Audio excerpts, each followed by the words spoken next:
Welcome வந்தாச்சுங்க power fact podcaster Pavithra. நம்ம வானல் போலாம் சேனலில் சீசன் 3ல் எபிசோட் 13ல் என்ன பார்க்க போகிறோம்? மிரவக் சேலஞ்சோட டே 11 தாங்க பார்க்க போகிறோம். ஸோ இன்றைக்கி என்ன பண்ண போகிறோம் அப்படின்னு பார்த்தீங்கன்னா, நமக்குள்ளே தேக்கி வச்சுருப்போம் இல்லைங்களா சில கோபங்கள், கண்ட்ரோல் பண்ணி வச்சுருப்போம் இல்லைங்களா, நமக்குள்ளே அடக்கி வச்சுருப்போம் இல்லைங்களா ஆங்கர், அந்த ஆங்கரை ரிலீஸ் பண்ண போகிறோம். இன்றைக்கி மேபி ஃபுல்லாக ரிலீஸ் பண்ணாமல் கூட இருக்கலாம், பட் அட்லீஸ்ட் அதுக்கான விதையை நம்ம இன்றைக்கி போட போகிறோம். சரிங்களா? இந்த ஒரு விஷயத்த நீங்கள் ஒரே முறை செஞ்சுட்டு ரிசல்ட் எதிர்பார்க்கறது, அதாவது ஒரே முறை செஞ்சுட்டு முழுக்கான ரிசல்ட் வராமல் கூட இருக்கலாம், பட் ஸ்டில் இதை நீங்கள் திரும்ப பண்ணிகிட்டே இருந்தீங்கன்னா கண்டிப்பாக பயங்கரமான ரிசல்ட்ஸ் கிடைக்கும், பயங்கரமான ஒரு ஒரு ஒரு மைண்ட் அளவில் சேஞ்ச் கிடைக்கும், அதே மாதிரி உடம்புலையும் நிறைய வகையான சேஞ்ச் நடக்கும். ஸோ இன்றைக்கி என்ன பண்ண போகிறோம்னு பார்த்தீங்கன்னா, கோவத்தை வெளிப்படுத்த போகிறோம். நமக்குள்ளே இருக்க முன்னாடி சொல்லி இந்த மாதிரி தேக்கி வச்சிருக்க கோவத்தை வெளிப்படுத்த போகிறோம். சரிங்களா? ஸோ இன்றைக்கி மிரவ் எக்ஸசைஸில் என்ன சொல்கிறாங்க பார்த்தீங்கன்னா, ஒரு கண்ணாடி முன்னாடி நின்றுக்கோங்க, உங்களை யாரும் டிஸ்டர்ப் பண்ணாத அளவுக்கு ஒரு சேஃபான ஸ்பேஸில் இருந்துக்கோங்க. ஓகேங்களா?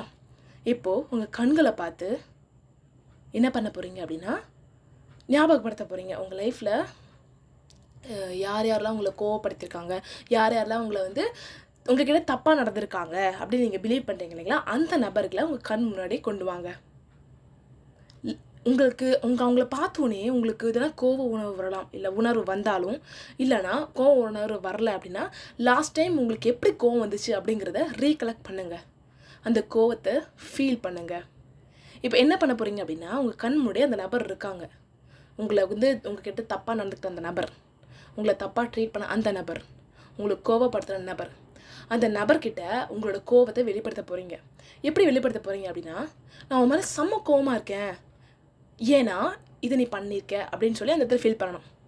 நான் உன்னால் செம்மையாக ஹர்ட் ஆகிருக்கேன், ஏன்னா அப்படின்னு சொல்லி உங்களோட ரீசன் நீங்கள் சொல்லணும்.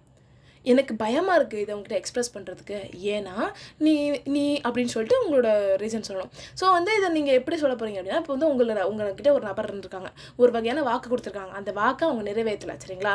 இந்த இடத்துல இந்த டைமுக்கு இந்த இடத்துல நான் வரேன் அப்படின்னு சொல்லியிருக்காங்க. ஓகேங்களா? அந்த இடத்துல அவங்களால வர முடியல. சரிங்களா? அவங்க ஏதோ ஒரு ரீசன், அது என்ன ரீசனாக வேணா இருக்கட்டுமே, அந்த ரீசனால் அவங்களால வர முடியும், பட் நீங்கள் அங்கே போயிட்டு அவங்களுக்காக வெயிட் பண்ணியிருந்துருக்கீங்க.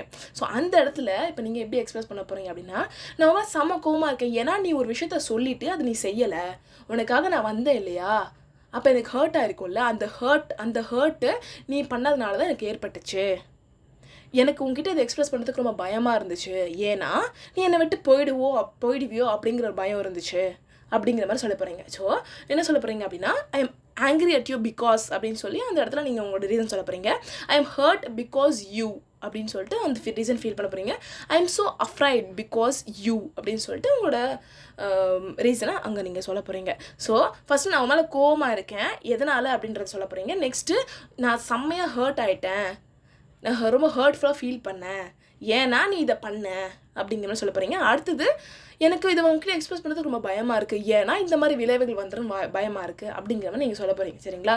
இதை நீங்கள் சொல்கிறது மூலயமா உங்களுக்குள்ளே இருக்க கோவம் கொஞ்சம் கொஞ்சமாக குறையும். ஏன்னா உங்களுக்குள்ளே இருக்க கோவத்தை கூட நீங்கள் கனெக்ட் பண்ணி அந்த கோவத்தை நீங்கள் வெளிப்படுத்துறீங்க இல்லைங்களா? ஸோ அந்த கோவத்தை உள்ளடக்கி வைக்கிறதுனால நிறைய வகையான உடம்புல பிரச்சனைகள் வருது. ஹார்ட் அட்டாக்ல இருக்கும் சரி, இல்லைனா இந்த டென்ஷன் இருக்கட்டும் சரி, இந்த பிளட் ப்ரெஷர்லாம் சொல்கிறாங்க இல்லைங்களா, கூடுதலாக இருக்குது, குறைதலாக இருக்குது, இது மாதிரி நிறைய விஷயங்கள் இந்த கோவம் அப்படிங்கிற ஒரு விஷயத்தினால தான் வருது. ஸோ அந்த கோவத்தை நம்ம லெட் அவுட் பண்ணுறது மூலயமா நிறைய வகையான பாடியில் சேஞ்சஸ் நடக்கும். சரிங்களா? ஸோ இவங்க என்ன சொல்கிறாங்க அப்படி பார்த்தீங்கன்னா, இது நீங்கள் ஒரு டைம் பண்ணுறது மூலயமா எல்லா கோவமும் போயிடுமா அப்படின்னா மேபி போகாமல் கூட இருக்கலாம். ஆனால் நீங்கள் திரும்ப பண்ணுறது மூலயமா உங்கள் கோவத்தை உங்களால் ரிலீஸ் பண்ண முடியும்.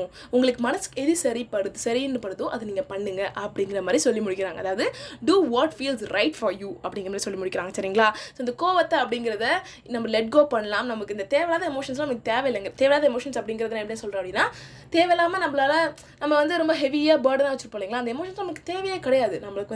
நம்மளால் எந்த ஒரு சுச்சுவேஷன்லையும் நம்மளோட எமோஷனை வெளிப்படுத்த முடியும். சரிங்களா? எந்த ஒரு எமோஷனையும் எந்த ஒரு எக்ஸ்ப்ரெஷனையும் எக்ஸ்ப்ரெஸ் பண்ண முடியும் எந்த ஒரு இடத்துலையுமே அப்படிங்கிறத உங்கள் மனசில் ஆழமாக பதியுங்க. பிகாஸ் இங்கே நிறைய இடத்துல நம்ம என்ன தவறு பண்ணுறோம் அப்படி பார்த்தீங்கன்னா, எந்த ஒரு சுச்சுவேஷன்லையும் என்ன சொல்ல வரோம் அப்படிங்கிறத நம்ம சொல்லாமல், ஐயோ இவங்க இது நினச்சிருவாங்களோ, அது நினச்சிருவாங்களோ, இல்லைனா இது தப்பாக போய் முடிஞ்சிருமோ, அப்படி இல்லாட்டி இந்த உறவை இழந்துருவோமோ அப்படின்னு பயந்து நிறைய வார்த்தைகளும் நிறைய சென்டென்ஸையும் நம்ம முழுங்கிடுறோம். இது எனக்கே பல நேரத்தில் என்ன சொல்கிறது, நெகட்டிவாக இருந்திருக்கு. ஸோ அதனால் அந்தந்த விஷயத்தை அந்த இடத்துல வெளிப்படுத்துகிறோம். இப்போ ஒருத்தர் மேலே செம்ம கோவம் வருது, ஒருத்தர் இப்போ உங்கள் பாஸ் மேலே இருக்க அந்த இடத்துல செம்ம கோவம் வருது, ஆனால் அவங்களை நீங்கள் வந்து என்ன சொல்கிறது மனசில் நினைக்கிற மாதிரி திட்டிட்டிங்கன்னா உங்கள் வேலைக்கு வாய்ப்பு இருக்குது, இப்போ வேலை போகிறதுக்கு வாய்ப்புகள் இருக்குது இல்லைங்களா. அப்போது எப்படி வெளிப்படுத்துறது அப்படிங்கிற ஒரு கேள்வி வரலாம் சரிங்களா. இப்போ வந்து அந்த கோவம் அப்படிங்கிறது நீங்கள் வந்து ரொம்ப ஹார்ஷாக வெளிப்படுத்தலாம், இல்லைன்னா ரொம்ப சாஃப்டாகவும் வெளிப்படுத்தலாம். நீங்கள் வந்து கத்தி கூப்படை போட்டு எல்லாத்தையும் பொருளெல்லாம் கீழே தள்ளி அவங்கள போட்டு பலார் 4 அரை விட்டு தான் கோவத்தை வெளிப்படுத்தணும் அப்படிங்கிறது கிடையாது. நீங்கள் பொறுமையாக கூட சொல்லலாம், நீ பண்ணுறது எனக்கு செம்ம கோவம் வருது, இல்லாட்டி நீங்கள் பண்ணுறது வந்து எனக்கு சரியாக படலை அப்படிங்கிற மாதிரி கூட நீங்கள் சொல்லலாம். இல்லைனா அந்த அந்த நபரை எப்படி தான் பிஹேவ் பண்ணுறாங்க ட்ரீட் பண்ணுறாங்க அப்படின்னா ஒரு முறை சொல்ல 2 முறை சொல்லி பார்க்கலாம். இல்லைனா அதுக்கப்புறமா அவங்க கேட்கல அப்படின்னு தெரிஞ்சிச்சுன்னா அவங்க கூட ரிலேஷன்ஷிப்பே கட் பண்ணிடலாம். ஏன்னா நான் சொல்கிறது நம்மளை ரெஸ்பெக்ட் பண்ணாத ஒரு நபர்கிட்ட நம்மளை வந்து டைமை ரெஸ்பெக்ட் பண்ண நபர்கிட்ட நம்ம மல்லு கொடுத்து பேசி கத்தி போராடி what is going to happen இல்லைங்களா. அதனால பாருங்கள், அவங்ககிட்ட சொல்லுங்கள் ஃபஸ்ட்டு நீங்கள் என்ன ஃபீல் பண்ணுறீங்க அப்படிங்கிறத சொல்லுங்கள், அவங்க காது கொடுத்து கேட்குறாங்களா அப்படிங்கிறத பாருங்கள், உங்களுக்குள்ளே என்ன ஃபீல் பண்ணுறீங்க அப்படிங்கிறத வாயை திறந்து சொல்லுங்கள். அப்படி சொல்கிறதுக்கு அப்புறமா அவங்களால ரெஸ்பெக்ட் பண்ணல மதிக்கலை, அவங்களுக்கு நீங்கள் வாய்ப்புகள் கொடுத்தும் அதை வந்து அவங்கள வந்து ஒழுங்காக யூஸ் பண்ணல அப்படின்னா cut that relationship. It's okay சரிங்களா. நம்மளுக்கு தேவையில்லாத எல்லா உறவுகளையும் வச்சுக்க என்ன பண்ண போகிறோம், சில தேவையில்லாத ஆணிகளை பிடிங்கினால்தான் நிம்மதியாக வாழ முடியும் என்று இருந்தால் சில தேவையில்லாத நபர்களை நம்ம வாழ்க்கையிலிருந்து கட் பண்ணி தான் ஆக வேண்டிய கட்டாயம் இருக்கிறது அல்லவா. ஸோ அதனால் அந்த மாதிரி உங்களோட டைமை ரெஸ்பெக்ட் பண்ணாதவங்ககிட்ட உட்காந்துன்னு இதுதான் வந்து சரி, இதுதான் தப்பு, நான் இப்படி தான் இருக்கேன், நான் பண்ணுறது சரிதான் அப்படின்னு ஆர்கியூ பண்ணுறது பலா ஃப்ரீயாக ஜாலியாக உங்களுக்கு பிடிச்ச மாதிரி ஹாப்பியாக ஜம்முன்னு உங்களை ரெஸ்பெக்ட் பண்ணுற கூட சந்தோஷமாக இருங்க சரிங்களா. ஸோ அப்படி இருக்கிறது மூலியமாகவே பல நேரத்தில் இந்த கோவப்படுறது ஆர்கியூ பண்ணுறது அப்படிங்கிறதையும் ஈஸியாக ஜாலியாக தவிர்க்க முடியும் சரிங்களா.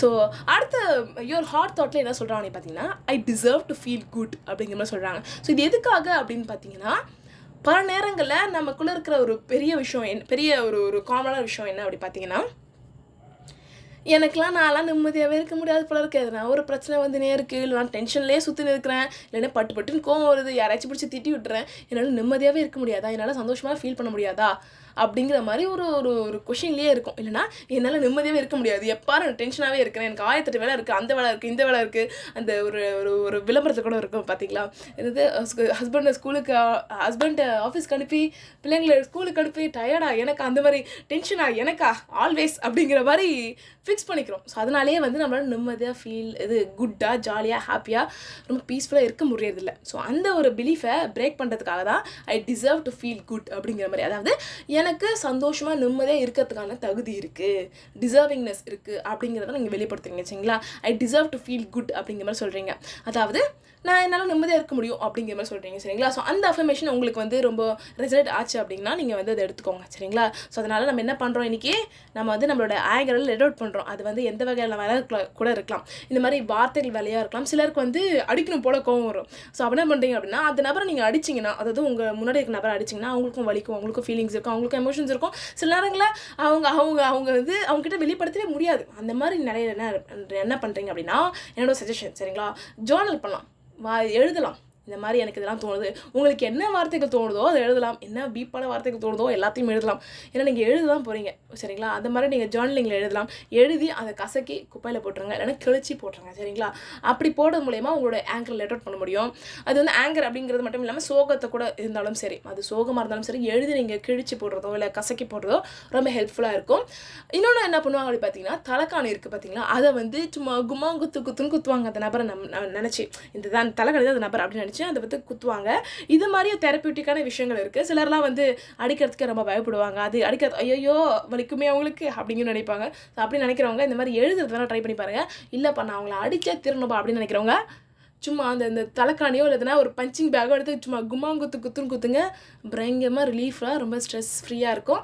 ஏன்னா இங்கே பல நேரங்களில் நம்ம என்ன பண்ணுறோம் அப்படி பார்த்தீங்கன்னா ஒரு நபர் மேலே கோவமாக இருக்கும் அப்படின்னா அந்த நபருக்கே இப்போ தெரியறது கிடையாது, நம்ம தான் டென்ஷன் ஆகிட்டு நம்ம தான் நம்மளோட டெம்பரேச்சர் ரைஸ் ஆகிட்டு தேவையில்லாத நோய்களை நம்மளே வந்து வா அப்படின்னு வரவழைச்சிக்கிறோம். அதனால் ஃபர்கெட் பண்ணுறோமோ அது வந்து உங்களோட சாய்ஸ் தான்.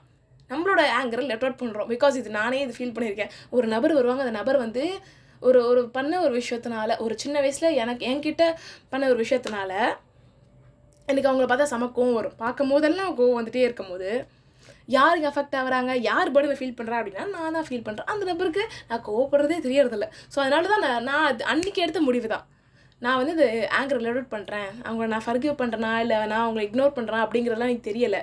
பட் நான் கோவப்பட போகிறதில்ல, அவங்கள ஒரு ஹியூமனாகவே நான் வந்து ஹியூமனாக நான் ரெஸ்பெக்ட் பண்ண போதில்லை, அவங்க நான் இக்னோர் பண்ண போகிறேன். அவங்க வந்து எப்படின்னா சொல்கிறது, ஒரு டேபிள் சேர் இருந்தால் நம்ம என்ன அதுக்கிட்ட சண்டையாக போட்டுட்ருக்கோம், நீ இருக்கிற ஒரு பக்கம் நான் மட்டும் வாழ்கிற ஒரு பக்கம் அப்படிங்கிற மாதிரி அவங்கள இக்னோர் பண்ண போகிறேன் அப்படிங்கிற மாதிரி முடிவெடுத்து இப்போ நான் ரொம்ப பீஸ்ஃபுல்லாக ஹாப்பியாக இருக்கேன். ஸோ அதனால் அதே மாதிரி நீங்கள் வேணால் ட்ரை பண்ணி பார்க்கலாம். If you want it you can try it. எனக்கு அது ஒர்க் ஆச்சு அப்படிங்கிறதுனால நான் சொல்கிறேன். நான் எந்த வகையான ஒரு சயின்டிஃபிக்கான விஷயங்கள்லாம் வச்சு சொல்லலை. இந்த ஒரு விஷயத்த, இந்த ஒரு பர்டிகுலரான விஷயங்கள், அதாவது ignore that person if you don't like, அந்த மாதிரி நீங்கள் பண்ணலாம். சரிங்களா? ஸோ அதனால் இந்த எபிசோடில் சொன்ன விஷயங்களை நீங்கள் வேணும்னா ட்ரை பண்ணி பாருங்கள். கண்டிப்பாக அது ரொம்ப ஹெல்ப்ஃபுல்லாக இருக்கும். சரிங்களா? ஸோ அந்த ஒரு நோட்டோட நான் அப்படி கிளம்புறேன். நன்றி ஃபார் போனால் வராது பொழுது போனால் கிடைக்காது என்று இருக்கும் நேரத்தை என் வார்த்தைகளுடன் செலவிட்டதற்கு. வேறொரு அழகான எபிசோட சந்திக்கும் வரை பேச்சால் வார்த்தைகளால் பிரபஞ்சத்தை பல பார்க்கும் பவித்ரா சைனிங் ஆஃப். பாய்.